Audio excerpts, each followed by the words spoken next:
மத்தேயு சுவிசேஷம் 11ஆம் அதிகாரம் 6ஆம் வசனத்தை இன்றைய ஆண்டவருடைய வார்த்தைக்கு ஆதாரமாக நான் வாசிக்கிறேன். என்னிடத்தில் இடறல் அடையாது இருக்கிறவன் எவனோ அவன் பாக்கியவான். இந்த வேதாகமத்தில் எத்தனையோ பாக்கியவான் இருக்கு. ஆனால் இந்த வார்த்தை நமக்கு மிக முக்கியமான வார்த்தை. ஏனென்றால் கிறிஸ்தவ வாழ்க்கை ஒரு பஞ்சு மெத்தை அல்ல, பாடுகளும் கண்ணீரும் உபத்திரவங்களும் நிறைந்தது. சீஷர்களும் ஆண்டவராகிய இயேசுவும் உபத்திரவங்களின் வழியாகத்தான் ராஜ்யத்திற்கு போக முடியும் என்பதை திரும்ப திரும்ப திரும்ப திரும்ப சொல்லிக்கொண்டே வந்தார்கள். இன்றைய போல ஒரு செழிப்பு உபதேசத்தை கொண்டு வந்து கடைசியில் கிடைக்கவில்லை என்றால் இடறி போகிற ஒரு கூட்டத்தை சீஷர்கள் ஏற்படுத்தவில்லை, ஆண்டவரும் ஏற்படுத்தவில்லை. எந்த உபத்திரவங்கள் வந்தாலும் எந்த பிரச்சனைகள் வந்தாலும் நீங்கள் இடறல் அடைந்து விடக்கூடாது. நீங்கள் பாக்கியவான்கள், நீங்கள் பாக்கியவான்கள் என்பதை அழுத்தமாக பதிவு செய்தார்கள். இன்றைய சபை அழைக்கிறது, ஆண்டவர் தருவார் தருவார் தருவார் கண்டிப்பாக. ஆனால் உபத்திரவங்கள் உண்டு என்பதையும் சொல்ல வேண்டும். செழிப்பு உண்டுதான், மேன்மை உண்டுதான், ஆசீர்வாதம் உண்டுதான். ஆனால் ஒரு பக்கம் உபத்திரவங்களும் பாடுகளும் வழியாகத்தான் நாம் பரமனை சந்திக்க முடியும் என அருமை சபையே, இதை நீங்க புரிஞ்சுக்கிறணும். நீங்க பாடுகளின் வழியாக போய்கொண்டிருக்கிறீர்கள் என்றால் நிச்சயமாக அது சரியான பாதை. இயேசு தன் முதல் பிரசங்கத்திலேயே பாடுகளை பற்றி பேசினார். என் நிமித்தம் உங்களை நிந்தித்து துன்பப்படுத்தி பலவித தீமையான மொழிகளை சொல்லுவார்கள் என்று சொன்னார். அப்ப நம்ம இதை ரொம்ப கவனிக்கணும். அதனால பவுல் அப்போஸ்தலன் ஒரு வசனத்திலே சொல்லுகிறார், பிலிப்பியர் 1ஆம் அதிகாரம் 11வது வசனத்தை அதில் சொல்லுகிறார், அவர் எதற்காக ஜெபிக்கிறேன் என்று சொல்லுகிறார். பிலிப்பியர் 1:11, நீங்கள் கிறிஸ்துவின் நாளில் எப்படி நிற்கணும்?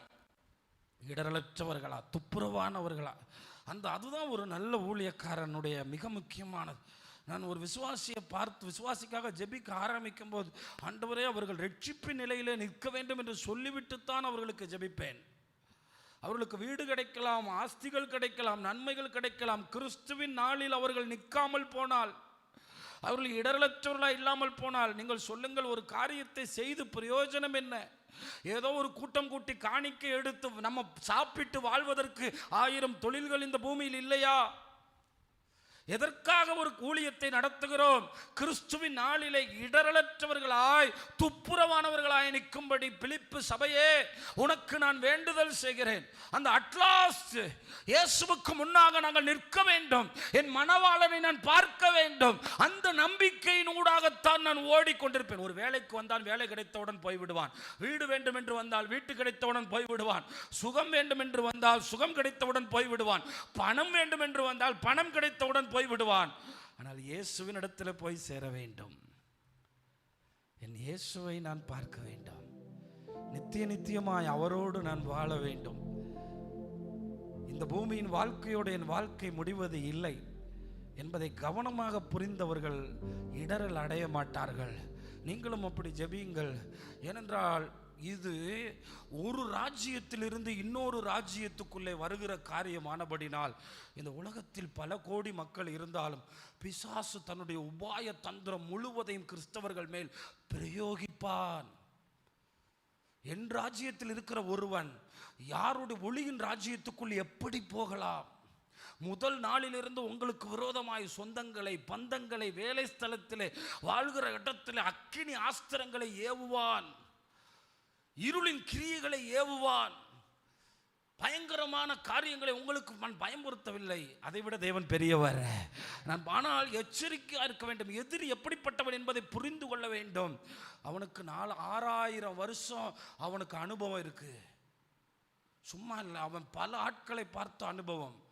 ஆதாமிலிருந்து இன்று வரை அவன் அநேகரை பார்த்து விழத்தள்ளினவன். பிழையாமை, யூதாசை, ஏன் தாவீதை கூட ஆட்டி பார்த்தவன். பெரிய பெரிய ஆட்களையும் அசைத்து பார்த்தவன். இன்னைக்கு பிசாசை சாதாரணமாக நினைச்சு போ பிசாசே நாய் விரட்டுற மாதிரி விரட்டுறாங்க.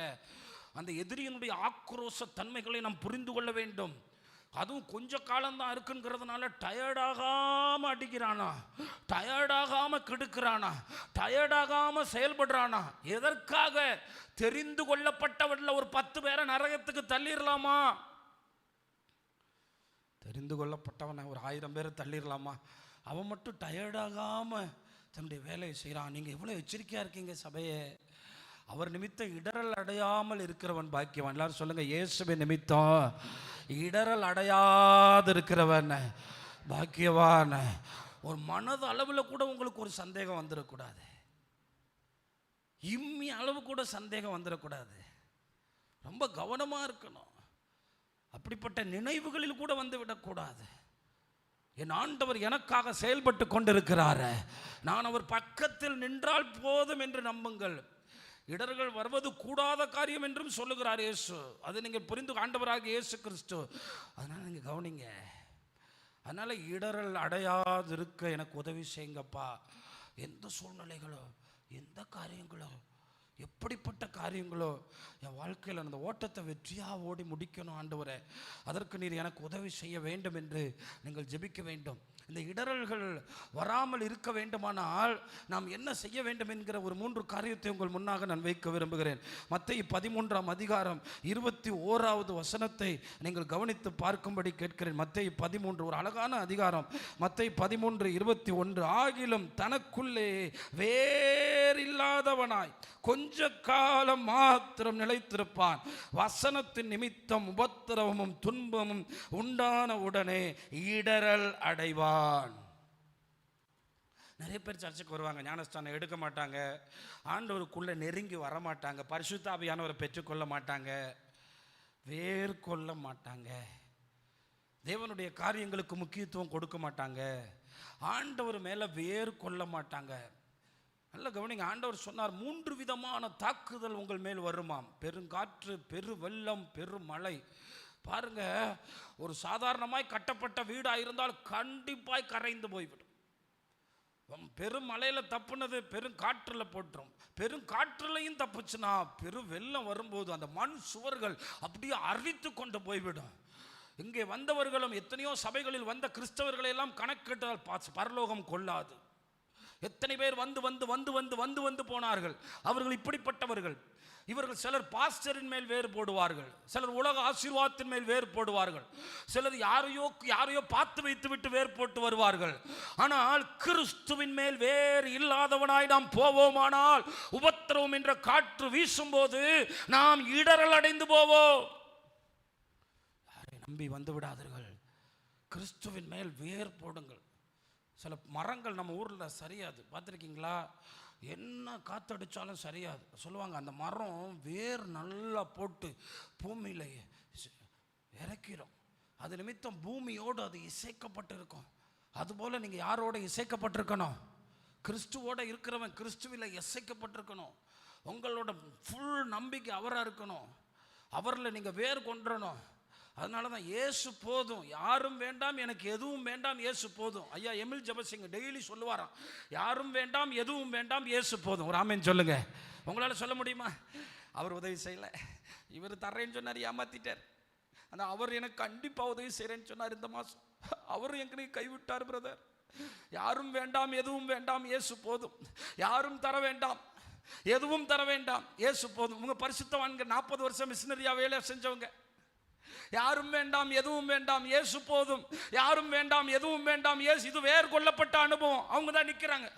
கேன்சர் வந்துச்சான், ஆஸ்பத்திரியில் கிடந்தாராம். யாரும் வேண்டாம், எதுவும் வேண்டாம், இயேசு போதும். சுகமாயி வெளியே வந்துட்டார். சத்தமாக ஆமென் சொல்லுங்களேன். எப்படி பாருங்க, ஆண்டவர் அவங்களெல்லாம் இன்னும் கொஞ்சம் இருங்கன்னு கொடுத்தார். ஏன்? ஆந்திராவில் ஊழியம், டெல்லியில் ஊழியம், ஒரிசாவில் ஊழியம், அவங்க ஓடிக்கிட்டே இருந்தாங்க. இன்னைக்கு ஆந்திராவில் இவ்வளோ கிறிஸ்தவங்க இருந்தது காரணம் தமிழர்கள் முதல்ல போனது ஆந்திராவுக்கு தான். சத்தமாக ராமன் சொல்லுங்க. பாருங்க, நம்ம முன்னோர்கள் ஓடி இருக்காங்க, ஓடி ஓடி வேலை செஞ்சுருக்காங்க. அப்போ வேர் கொள்ளணும். நீங்கள் எதில் வேர் கொண்டிருக்கீங்க? உங்கள் வேலையிலையா? அடுத்த மாதம் இன்க்ரிமெண்ட் வருமா? பே கமிஷன் வருமா? இல்லை, கிறிஸ்துவில் வேர் கொள்ள வேண்டும். வேர் கொண்ட ஒரு அனுபவம் இல்லைன்னா உபத்திரவம் என்ற பெருங்காற்று வீசும்போது நீங்கள் என்ன செய்வீர்கள்? இயேசுவோட 33 வருஷத்தில் 3 வருஷம் இயேசுவோட நடந்தவங்க, ஊழியத்தின் பாதையில் முழுவதும் நடந்தவங்க, அவங்களாலே நிற்க முடியலையே.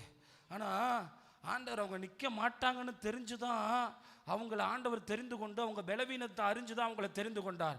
ஆனால் பரிசுத்த ஆவியானவரை பெற்ற பிறகு அவங்க வேர் போட்டாங்க. அல்லேலூயா.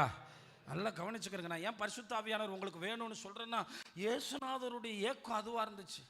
பரிசுத்த ஆவியானவரை பெற்ற பின்னாடி அவங்க பலவீனத்தில் விழுகலை. பேதுரு அப்போஸ்தலன் சொல்லுகிற மத்தேயு 26:31 அங்கே பேதுரு அப்போஸ்தலன் சொல்லுகிற அந்த காரியத்தை நீங்கள் கவனித்து பார்த்தால், அவர் பரிசுத்த ஆவியை பெறுவதற்கு முன்னாக என்ன சொல்லுகிறார் பாருங்கள். மத்தேயு 26:31 அங்கே பாருங்கள். அப்பொழுது 31வது வசனத்தில், அப்பொழுது இயேசு அவர்களை நோக்கி, மேய்ப்பனை வெட்டுவேன், மந்தை நாடுகள் சிதறடிக்கப்படும் என்று எழுதியிருக்கிறபடி இந்த ராத்திரியில் நீங்கள் எல்லாரும் என் நிமித்தம் இடரல் அடையாதிருக்கிறவன் எவனோ அவன். ஆண்டவர் சொல்றார், என் நிமித்தம் இன்னைக்கு நீங்க என்னை பிடிக்க போறாங்க, என்னை வெட்ட போறாங்க, என்னை சிலுவையில் அறைய போறாங்க. அப்ப பேதுரு இந்த சூழ்நிலை எதிர்பார்க்கல. நிறைய நேரத்தில் ஆண்டவர் நம்ம கூட பிரசங்கத்தில், சொப்பனத்தில், தரிசனத்தில் எச்சரிக்கிற சில சூழ்நிலைகளை கேட்கும்போது, அதெல்லாம் நடக்காது பிரதர், அப்படிலாம் வராது பிரதர், அப்படிப்பட்ட சூழ்நிலையெல்லாம் வராது. ஆண்டவர் அழுத்தம் திருத்தமாக முந்தின இரவு சொல்லுகிறார், மேய்ப்பனை வெட்டுவார்கள், நீங்கள் எல்லாரும் சிதறடிக்கப்படுவீர்கள், என் நிமித்தம் நீங்க எல்லாரும் ஓட போறீங்க அப்படின்னு சொல்றாரு. ஆகிலும் நான் உயிர் தெழுந்த பின்பு உங்களுக்கு முன்பே கலிலேயாவுக்கு போவேன் என்றார். பேதுரு அவருக்கு பிரதியுத்தரமாக, உமது நிமித்தம் எல்லாரும் இடரல் அடைந்தாலும் நான் ஒரு காலம் இடரல் அடையேன் என்றான். இப்படித்தான் 15 வயசுல 18 வயசு எவன் செத்தாலும் யார் போனாலும் நான் இயேசுவை விட மாட்டேன், யார் என்ன பண்ணாலும் நான் இயேசுவுக்காக நிற்பேன். இந்த சுய பலம் நம்மை நிறுத்தாது, பரிசுத்த ஆவியின் பலம் நம்மை நிறுத்தும். இந்த சுய பலன், அதுக்குத்தான் காலையில் ஆண்டவர் பலன் தாரும். நான் போகிற உலகம் கொடூரமானது, உம்மை பிரிக்கிற உபத்திரவங்களையும் அவமானங்களையும் எனக்கு தரும். ஒரு மனுஷன் சொன்னாரு, அந்த ஆன்ட்டி ரொம்ப நல்லா பேசுவாங்க, வீட்டுக்கு போனால் டீ குடிக்காமல் என்னை விட்டதே இல்லை. என்னைக்கு அவங்க வீட்டுக்காரனை நான் சர்ச்சுக்கு கூட்டிகிட்டு வந்தனோ, என்னை பார்த்த உடனே ஒரு நாயை பார்க்குற மாதிரி உள்ளே போயிடுறாங்க. இந்த ஆண்டி இப்படி மாறிட்டாங்களே, வாங்க தம்பி வாங்க தம்பி வாங்க தம்பி, டீ சாப்பிட்டு போங்க தம்பி, உட்காருங்க தம்பி, இப்படி பேசுன ஆண்டி இப்படி மாறிட்டாங்களே, என்ன நடந்துச்சுன்னே தெரியல, நான் அவங்களுக்கு ஒரு தீங்கும் செய்யலை, ஏன் இப்படி மாறிட்டாங்க? உலகம் அப்படித்தான். இந்த வேதாகமத்தை தூக்கும் போது உபத்திரவங்களை, நெருக்கங்களை உனக்கு கொடுக்க பார்க்கும். பேதுரு சொல்ற மாதிரி இன்றைக்கு இந்த பிரசங்கத்தை கேட்டுட்டு உட்கார்ந்துருக்க நீங்க என்ன சொல்றீங்க? உயிரே போனாலும். ஆனா உண்மையான கிறிஸ்தவன் காலையில கையை வைத்தி, இடரல் அடையாம இருக்க எனக்கு பலன் தாரு ஆண்டவரே, பிசாசு துரத்தினோம் அல்லவா, சொல்லுவோம், நோய்களை தீர்த்தோம் அல்லவா, தீர்க்க தரிசனம் முறைத்தோம் அல்லவா, இடரல் அடையாம இருந்தியப்பா, லட்சங்களுக்கு பிரசங்கித்தோம் அல்லவா, இடரல் அடையாம இருந்தியப்பா. இடரல் அடைய ஆண்டவர் அவருக்கு பதில் சொன்னார். இயேசு அவனை நோக்கி, இந்த ராத்திரியில சேவல் கூவுகிறதுக்கு முன்னே நீ என்னை 3 தரம் மறுதலிப்பா என்று மெய்யாகவே உனக்கு சொல்லுகிறேன் என்றார். அதற்கு பேதுரு, நான் உம்மோட மரிக்க வேண்டியதா இருந்தால். பாருங்க என்ன வார்த்தையை பயன்படுத்துறார், என்ன வார்த்தை பார்த்தீங்களா? சாவுக்கு கூட நான் பயப்படல, ஆனால் ஒரு பெண்ணுக்கு பயப்பட்டார். இவரும் இயேசுவோட இருந்தவர், இவரும் கலிலேயன், முடிஞ்சு போச்சு. அந்த மனுஷனை தெரியாதுன்னு சொல்லி சபித்தார். பரிசுத்த ஆவியானவருடைய பலன் உங்களை நிரப்பணும்னு வேண்டிக் கொள்ளுங்க. காலையில் எழும்பி கை உயர்த்தி வல்லமையினால் நிரப்பப்படுங்க, அவருடைய வல்லமையில் பிரியப்படுங்க. ராஜா தேவனின் வல்லமையில் பிரியப்படுகிறார். எந்த ராஜா? தாவீது ராஜா. ராஜாவுக்கு வல்லமை இருக்கா இல்லையா? அவர் நினைத்தால் யாரையும் பட்டயத்தால் வெட்டலாம், அவர் நினைத்தால் எதையும் எடுத்துக்கொள்ளலாம்.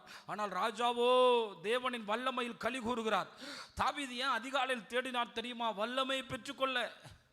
இந்த உலகத்தில் வருகிற உபத்திரவங்களும் அவமானங்களும் நிந்தைகளும் நம்மை விட்டு பிரித்து விடக்கூடாது.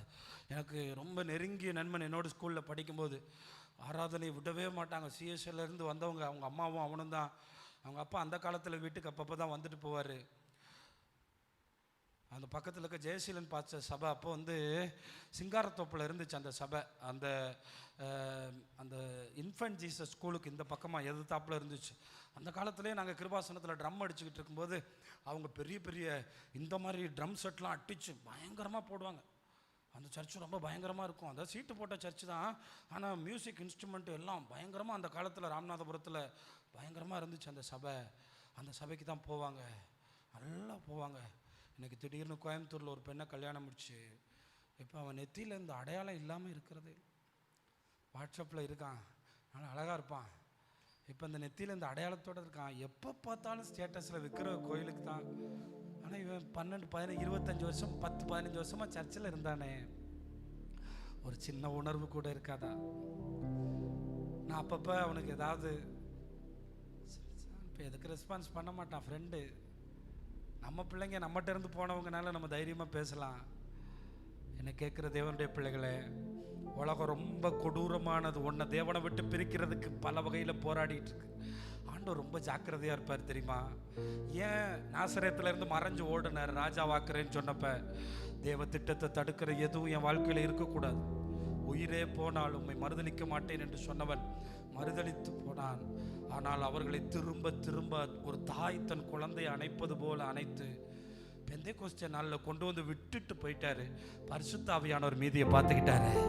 நான் உங்களுக்கு சொல்கிறேன், 3 வருஷம் ஆன ஒரு விசுவாசி கூட மறுதளிச்சு போனால் திரும்ப எடுத்துக்கலாம். 30 வருஷம் 20 வருஷம் 10 வருஷம் ஆனாலும் ஆண்டவர் நிமித்தம் இடரல் அடைந்து கொண்டே நீங்கள் இருந்தால் அது எப்படிப்பட்ட ஒரு வாழ்க்கை இருக்கும்? கிறிஸ்தவ வாழ்க்கையில் 20 வருஷம் 30 வருஷம் பிள்ளைகளுடைய திருமண காரியங்களில் ஆண்டவர் நிமித்தம் நம்ம செயல்பட முடியாமல் போனால் எப்படிப்பட்டவர்களாய் மாறிவிடுவோம்? தேவ வார்த்தையை நீங்கள் எச்சரிப்பாய் எண்ணி கவனிக்கும்படி கேட்கிறேன். நான் யாரையும் குற்றப்படுத்த வரவில்லை. வசனத்தை உங்கள் முன்னாக வைக்கிறேன். இந்த ஓட்டத்திலே கவனமாய் ஓடும்படி என் அருள்நாதர் இயேசு 2000 ஆண்டுகளுக்கு முன்பாக அவருடைய திருவார்த்தையை கொடுத்து நமக்கு ஊட்டி கொடுத்து விட்டு போயிருக்கிறார். அதை கொஞ்சம் எடுத்து காண்பிக்கிறேன் பாருங்கள். மத்தேயு 24ஆம் அதிகாரம் 6ஆம் வசனத்தில் எப்படிப்பட்ட உபத்திரவம் ஆண்டவர் வருவதற்கு முன்னாக வரும் என்று பாருங்கள். யுத்தங்களின் செய்திகளையும் கேள்விப்படுவீர்கள். பஞ்சமா? இந்தா நேற்று காலையில் அமெரிக்கா அப்படியே கப்பற்படையை கொண்டு போய் ஈரானுக்கு பக்கத்தில் நிறுத்தி முழு உலகத்தையும் யுத்தமயமாக்கிட்டு அப்புறம் கடைசியில் அந்த தாத்தா சொல்கிறாரு, சும்மா நிப்பாட்டியிருக்கேன். அவர் கேம் ஆடுற மாதிரி ஆடிட்டு இருக்காரு. டெய்லி என்ன ஆடுற மாதிரி? அவர் இந்த வீடியோ கேம் ஆடுற மாதிரி ஆடிட்டு இருக்காரு. நேற்று சரட்டுன்னு எல்லா கப்பலையும் கொண்டு போய் ஈரான் பக்கத்தில் நிப்பாட்டிட்டு இன்னைக்கு போட்டுருவாங்கடா குண்டு அப்படின்னு நினைக்கும் போது சும்மா நிப்பாட்டியிருக்கேன். அந்த பக்கம் உக்ரைன்ல 2 வருஷத்துக்கு மேல யுத்தங்கள் நடந்து கொண்டே இருக்கின்றன. உலகத்தின் பல நாடுகளில் யுத்தங்கள். ஆனாலும் அதெல்லாம் உடனே முடிவு வராது. இது நடந்துகிட்டே இருக்கும். Continue process. யுத்தத்தை நீ பார்த்துக்கிட்டே இருக்கலாம். இதெல்லாம் சம்பவிக்க வேண்டியது. யுத்தம் நடந்துகிட்டே இருக்கும் இயேசுநாதர் வருகிற காலத்தில்.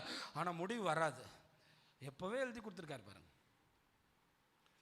இங்கே நம்ம ஆளுங்க 1942 2வது உலக வார் வரும்போதே இயேசு வந்துருவாருன்னு சொன்னாங்க. எப்படி வருவார்?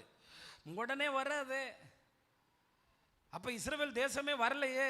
ஆனால் இப்போ அப்படி இல்லை. நம்ம ரொம்ப கடைசி எண்டில் நிற்கிறோம். எதுக்கு இந்த வசனம்? ஜனத்துக்கு விரோதமாய் ஜனமும் ராஜ்யத்துக்கு விரோதமாய் ராஜ்யமும் எழும்பும். பஞ்சங்கள் வரும். நல்லா குறித்து வச்சுக்கிறங்க.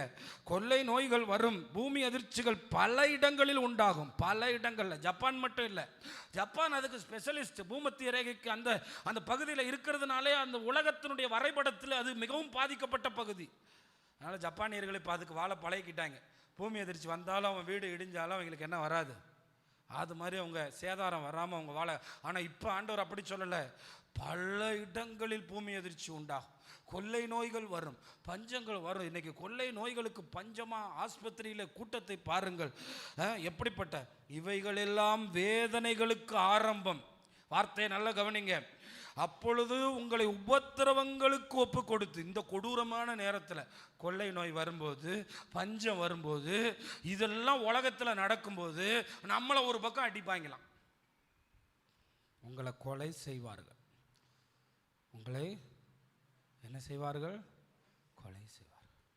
என் நாமத்து நிமித்தம் நீங்கள் சகல ஜனங்களாலும், நோட் த பாயிண்ட், சகல ஜனங்களாலும் என்ன செய்யப்படுவீங்க? அப்பொழுது அநேகர் என்ன?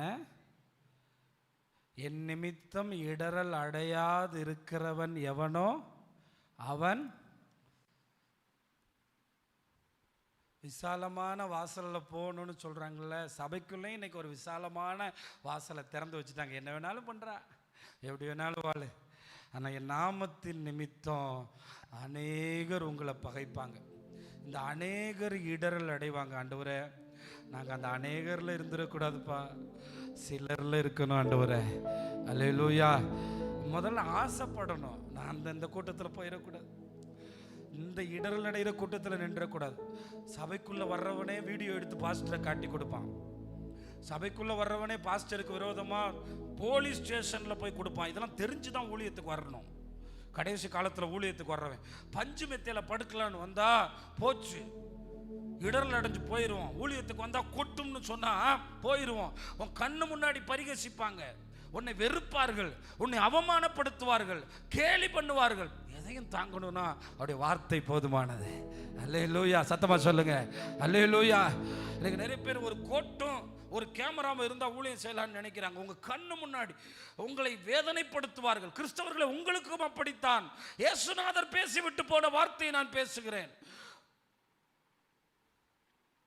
காட்டி கொடுப்பார்கள், பகைப்பார்கள். அநேகர் இடரல் அடைவார்களாம். என்ன இடரல் அடைவாங்களாம்?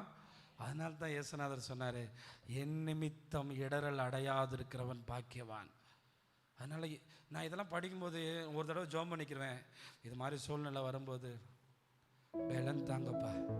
கையை உயர்த்தி சொல்லுங்க, பேலன் தாருமே, பேலன் தாருமே, உம்பலத்தா என்னை நிறைத்திடுமே. கைகளை அசைச்சு சொல்லுங்க, பேலன் தாருமே, பேலன் தாருமே, உம்பலத்தா என்னை நிறைத்திடுமே. அப்படியே கையை மேல உயர்த்தி கடைசி வர நிலை நிற்க எனக்கு கிருபை தாங்க ஆண்டவரே. 11வது வசனத்துல அநேக கள்ள தீர்க்கதரிசிகளை எழும்பி அநேகரை வஞ்சிப்பாங்க. இப்போ சபை மக்கள் என்ன நினைக்கிறாங்க? பாவம், புதுசாக ரட்சிக்கப்பட்டவங்களாம் பாஸ்டர் நல்லவராக தானே இருப்பார், பிரசங்கம் பண்ணுறவர்னா கெட்டவராக இருப்பாரா? ஆனால் எங்கள் ஆண்டவர் சொல்கிறார், கள்ள தீர்க்கதரிசிகள்னு சொன்னால் பரவாயில்ல, எல்லாமே டூப்ளிகேட்டாக தான் இருக்கு. அதிகமான பேர் டூப்ளிகேட்டு தான் இருப்பாங்கன்னு அவர் சொல்லியிருக்கார். அநேக கள்ள தீர்க்கதரிசிகள் எழும்பி அநேகரை வஞ்சிப்பார். இன்னைக்கு நான் பார்க்குற சபைகளில் வசனத்தை சொல்கிற ஆட்களையே காணோம், வசனத்தை வாசிக்கிற மக்களையே காணோம். ஏதோ ஒரு கதையை பேசுகிறாங்க. எங்கே போனாலும் சுவிசேஷம் அறிவித்தாலும் வசனம் தான் ஒருத்தனை இழுத்துட்டு வரும் தெரியுமா? வசனம் இல்லைன்னா ஒன்றும். இதில் நான் ஏன் இதெல்லாம் வாசிச்சிட்டே இருக்கேன், அவனுக்கு என்ன பைத்தியமா அப்படின்னு கேட்குறீங்களா? கீழே வார்த்தை இருக்குது. அதனால தான் அக்கிரமம் மிகுதியாவதனால் அநேகருடைய அன்பு புருஷனுடைய அன்பு, மனைவியோட அன்பு, பிள்ளைகளுடைய அன்பு, கணவருடைய அன்பு, பணத்தாசையினால் ஆமாம் தாய் பிள்ளையை கொல்லுவாள், கள்ள காதலினால் சொந்த பிள்ளையை மிதித்து கொன்று விட்டு போய்விடுவாள். காலத்தில் இதெல்லாம் நம்ம பார்த்த காலமா? இன்னைக்கு இது மாதிரி செய்திகள் அநேகம் வந்து விட்டது. இது மாதிரி செய்திகள் அநேகம் வந்து விட்டது. நீங்கள் இதுக்கு எச்சரிக்கையாக இருக்கணும். என்னை என் உணர்வுகளை உலகம் புரிஞ்சுக்கிற மாட்டேங்குது, என்னை யாரும் நேசிக்க மாட்டேங்கிறாங்களேன்னு நினைக்கக்கூடாது. எனக்கு ஒருவர் இருக்கிறார், என்னை விசாரிக்க துடிக்கிறார், உன்னையும் என்னையும் இயேசு நேசிக்கிறார், தம் உள்ளங்கையிலே வரைந்திருக்கிறார்.